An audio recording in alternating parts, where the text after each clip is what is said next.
여러분, 혹시 건강을 위해서 매일같이 생선을 챙겨 드시나요? 생선은 몸에 좋다. 오메가3가 풍부하다. 머리가 좋아진다. 우리 정말 귀에 못이 박히도록 들었잖아요. 그런데 만약 여러분이 건강을 위해 열심히 챙겨 먹던 그 생선이 사실은 우리 몸에 독으로 작용하고 있었다면 어떨까요? 네, 잘못 들으신 게 아닙니다. 특정 생선을 특정 방식으로 너무 많이 먹으면 오히려 건강을 해치고 심각한 질병을 유발하며 노화를 2배, 3배 앞당길 수도 있다는 충격적인 사실. 나는 괜찮겠지 라고 생각하실 수도 있습니다. 하지만 오늘 이 영상을 끝까지 보시면 아차 싶으실 수도 있고 어쩌면 지금껏 잘못된 정보로 가족들의 건강까지 위협하고 있었을지도 모른다는 생각에 등골이 서늘해지실 수도 있습니다. 특히 50대 이상이시거나 임신을 계획 중이거나 어린 자녀가 있으시다면 오늘 이야기는 선택이 아닌 필수입니다. 안녕하세요. 여러분의 건강 나침반 우건행TV입니다. 오늘은 우리가 무심코 건강식이라고 믿고 먹었던 생선의 숨겨진 이면, 즉 많이 먹으면 독이 되는 생선에 대해 속 시원하게 파헤쳐드리고 어떻게 하면 생선의 이점은 최대로 누리면서 위험은 피할 수 있는지 그 명쾌한 해답까지 제시해드리겠습니다.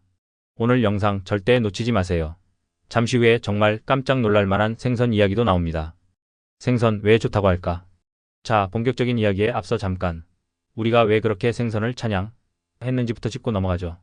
이건 균형을 위한 겁니다. 무조건 나쁘다고만 하면 안 되니까요. 생선은 정말 좋은 영양 공급원입니다. 다들 아시는 오메가-3 지방산, EPA, DHA 같은 것들이죠. 이건 우리 몸에서 스스로 만들지 못해서 꼭 음식으로 먹어야 하는데 혈관을 깨끗하게 하고 염증을 줄여주고 뇌 기능을 활성화하고 눈 건강에도 필수적입니다. 어디 그뿐인가요? 양질의 단백질 덩어리죠. 근육 만들고 면역력 키우는데 최고입니다. 비타민 D, 비타민 B군, 요오드, 셀레늄 같은 미네랄도 풍부하고요. 네, 맞아요. 생선 정말 좋습니다. 제대로 알고 먹는다면 말이죠. 이제부터 그 제대로 아는 법의 첫걸음, 우리가 경계해야 할 생선의 조건들을 하나씩 살펴보겠습니다. 가장 큰 위협 중금속순. 많이 먹으면 독이 되는 생선, 그 첫 번째 주범은 바로 순, 특히 메틸순입니다. 이거 정말 무서운 신경 독성 물질이에요. 어디서 올까요? 주로 공장 폐수나 자연활동으로 바다에 흘러들어간 순이 미생물에 의해 메틸순으로 바뀌고 이게 먹이사슬을 통해 축적됩니다. 여기서 생물 농축이라는 개념이 중요해요. 아주 쉽게 설명해 볼게요. 작은 물고기가 순이 든 플랑크톤을 먹어요. 순 1단계 축적 중간 크기 물고기가 그 작은 물고기를 여러 마리 잡아먹죠. 그럼 순이 그만큼 더 쌓입니다. 순 2단계 축적 더 큰 물고기, 예를 들어 참치나 상어 같은 최상위 포식자는 이런 중간 물고기들을 어마어마하게 먹어치웁니다. 그럼 어떻게 될까요? 순이 말도 안 되게 고농도로 쌓이는 겁니다. 마치 작은 동전들이 모여 큰 돈이 되는 것처럼요. 이 고농축된 메틸순이 우리 몸에 들어오면 신경계에 치명적일 수 있습니다. 특히 태아나 어린이의 뇌 발달에 심각한 영향을 줄 수 있고요. 성인의 경우에도 기억력 감퇴, 집중력 저하, 손발 저림, 심하면 운동 능력 장애까지 일으킬 수 있습니다.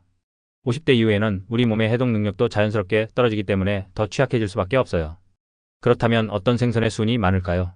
기억하세요. 크고 오래 살고 다른 물고기를 많이 잡아먹는 포식성 어류입니다. 최고 위험군 가급적 피해야 할 생선, 상어, 황새치, 복돔, 왕고등어. 이건 우리가 흔히 먹는 고등어랑 달라요. 훨씬 큰 종류입니다. 고위험군 섭취량 엄격 제한, 필요 참치, 특히 눈다랑어, 황다랑어, YLLOWFIN 같은 횟감용 참치, 참치 스테이크, 방어 일부 큰 개체, 삼치 큰 개체. 중간 위험군 섭취 횟수 조절, 필요 참치 통조림, 날개다랑어는 가다랑어보다 순 함량이 높으니 확인. 농어 대구 일부. 자, 여기서 질문. 여러분, 참치 통조림 얼마나 자주 드세요? 김치찌개에도 넣고 샌드위치에도 넣고. 정말 자주 먹죠? 그런데 이것도 종류를 잘 보고 섭취 횟수를 조절할 필요가 있다는 겁니다. 미국 FDA나 우리나라 식약처에서는 임신부나 어린이는 물론 일반 성인도 순 함량이 높은 생선은 주일에 이하로 제한하도록 권고하고 있습니다. 내가 먹는 참치캔이 어떤 종류인지 확인해 보신 적 있으신가요? 오늘 마트 가시면 한번 확인해 보세요. 산업 폐기물의 그림자, PCBS 앤드 다이옥신. 순만 문제가 아닙니다. 우리 눈에 잘 보이지 않는 또 다른 위협, 바로 PCBS 폴리엄 합의페닐화, 다이옥신 같은 잔류성 유기오염 물질입니다. 이건 주로 과거 산업활동 과정에서 배출되어 환경에 오랫동안 남아있는 독성 물질인데요. 이게 강이나 바다로 흘러들어가 물고기 몸, 특히 지방에 쌓입니다. 이 물질들은 내분비계 교란 물질로 작용하거나 발암 물질로 분류되기도 합니다. 몸에 한번 쌓이면 잘 배출되지 않고 장기간 노출될 경우 면역체계 이상, 신경계 손상, 암 발생 위험을 높일 수 있다는 연구 결과들이 있습니다. 그렇다면 어떤 생선에 이 PCBS나 다이옥신이 많을까요? 기름진 생선 지방에 잘 녹아 쌓이기 때문에 특히 기름기가 많은 생선일수록 함량이 높을 수 있습니다. 양식 생선, 특히 일부 연어 여기서 정말 중요한 포인트. 모든 양식 생선이 나쁜 건 아닙니다.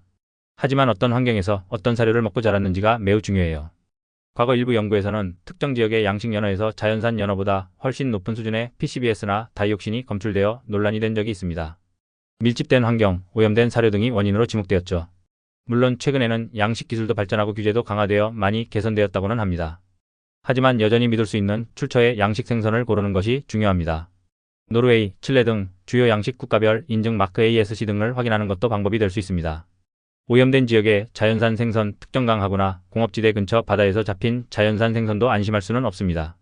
정말 충격적이지 않나요? 건강 생각해서 비싼 돈 주고 사먹는 참치에 이런 위험이 숨어 있을 수 있다니요. 모든 연어가 그렇다는 건 절대 아닙니다. 핵심은 출처 확인과 정보입니다. 가능하다면 자연산 특히 알래스카 자연산 생선을 비교적 안전하다고 평가받습니다. 을 선택하거나 신뢰할 수 있는 인증을 받은 양식 생선을 고르는 지혜가 필요합니다.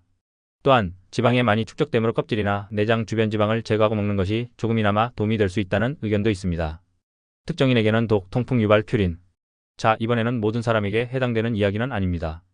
하지만 통풍으로 고생하시거나 가족력이 있거나 요산 수치가 높으신 분들이라면 반드시 귀 기울여야 할 내용입니다. 바로 퓨린 PURIN이 함량이 높은 생선입니다. 퓨린은 우리 몸세포의 핵산 DNA, RNA를 구성하는 필수 물질이지만 음식으로 너무 많이 섭취하고 몸에서 제대로 배출되지 않으면 요산으로 변해 쌓입니다. 이 요산 결정이 관절에 쌓여 염증을 일으키는 것이 바로 극심한 고통을 유발하는 통풍이죠. 퓨린 함량이 특히 높은 생선들이 있습니다. 멸치내, 우리가 국물 낼 때 쓰는 바로 그 멸치. 볶음으로도 많이 먹죠. 정어리 통조림이나 구이로 먹는 정어리. 고등어 국민생선, 고등어도 퓨린 함량이 높은 편입니다. 청어, 꽁치, 가리비, 홍합 등도 비교적 퓨린 함량이 높습니다. 여러분, 멸치 육수 안 들어간 국물 요리 찾기 힘들죠? 고등어 구이는 또 얼마나 맛있습니까? 하지만 통풍 위험이 있으신 분들은 이런 생선들을 너무 자주 많이 드시는 것은 피하셔야 합니다. 아예 먹지 말라는 것이 아니라 섭취 빈도와 양을 조절하고 물을 충분히 마셔 요산 배출을 돕는 것이 중요합니다. 기타 앤드 신종 위험 요소들. 그 외에도 최근에는 미세 플라스틱 오염 문제도 심각하게 대두되고 있습니다. 아직 인체에 미치는 영향에 대한 연구가 더 필요하지만 우리가 먹는 생선을 통해 미세 플라스틱을 섭취할 수 있다는 사실 자체만으로도 우려스러운 부분이죠. 또한 회나 덜 익힌 생선을 먹을 때 감염될 수 있는 아니사키스 같은 기생충 문제도 있습니다. 이건 많이 먹는 것과는 조금 다른 문제지만 생선 섭취 시 주의해야 할 점 중 하나이므로 잠깐 언급하고 넘어갑니다. 그래서 뭘 먹어야 할까? 현명한 생선 선택 가이드. 자, 지금까지 많이 먹으면 독되는 생선들에 대해 알아봤습니다. 이것도 안 돼, 저것도 안 돼. 그럼 도대체 뭘 먹으라는 거야? 이런 생각 드시죠? 걱정 마세요. 지금부터는 안전하고 건강하게 즐길 수 있는 생선과 현명하게 선택하는 방법을 알려드릴게요. 이게 진짜 중요합니다. 우리의 목표는 생선 끊기가 아니라 똑똑하게 골라먹기입니다. 저속노화 채널 추천. 안전하고 건강한 생선 리스트. 연어 출처 확인. 앞서 주의점을 말씀드렸지만 여전히 오메가-3의 왕입니다. 알래스카 자연산 연어나 ASC 같은 지속가능 인증을 받은 양식 연어를 선택하세요. 고등어 종류 확인. 우리가 흔히 먹는 노르웨이산, 고등어 등 일반 고등어는 오메가-3도 풍부하고 순 함량도 비교적 낮습니다. 단, 통풍 위험군은 섭취량 조절. 정어리 앤드 멸치 퓨린 함량은 높지만 크기가 작아 중금속 위험은 낮고 칼슘과 오메가-3가 풍부합니다. 통풍 위험이 없다면 좋은 선택입니다. 꽁치 앤드 청어 등 푸른 생선의 대표주자. 오메가-3 풍부하고 순 걱정 적습니다. 송어 민물 생선 중 오메가-3가 풍부하고 안전한 선택지입니다. 굴, 홍합, 조개류 오메가-3뿐 아니라 아연, 철분 등 미네랄도 풍부합니다. 기타 흰살 생선 대구 명태, 조기 등 흰살 생선은 일반적으로 지방 함량이 적어 오염물질 축적 위험이 낮고 단백질이 풍부합니다. 현명한 생선 선택 앤드 섭취 팁. 작은 생선을 선택하라. 먹이사슬 아래쪽에 있는 작은 생선일수록 중금속 축적 위험이 낮습니다. 다양하게 먹어라. 한 종류의 생선만 고집하지 말고 여러 종류를 번갈아 먹는 것이 특정 유해 물질 축적 위험을 줄이는 방법입니다. 출처를 확인하라. 어디서 잡혔는지, 어떻게 길러졌는지 양식의 경우 확인하는 습관을 들이세요. 인증 마크 등을 참고하세요. 섭취 횟수와 양을 조절하라. 아무리 좋은 생선이라도 매일 너무 많이 먹는 것은 좋지 않습니다. 주 2, 3회 정도 적절한 양을 섭취하는 것이 좋습니다. 임신부 수유부 어린이는 더욱 신중하게 수은 함량이 낮은 생선 위주로 선택하고 섭취 가이드라인을 꼭 따르세요. 조리법 튀기는 것보다는 굽거나 찌거나 삶는 조리법이 건강에 더 좋습니다. 자, 오늘 우리는 많이 먹으면 독이 되는 생선이라는 다소 충격적인 주제로 이야기를 나눠봤습니다. 핵심은 수은, PCBS, 퓨린 같은 위험 요소들을 인지하고 이를 피할 수 있는 현명한 선택을 하는 것입니다. 생선 자체는 죄가 없습니다. 문제는 어떤 종류를 얼마나 어떻게 먹느냐입니다.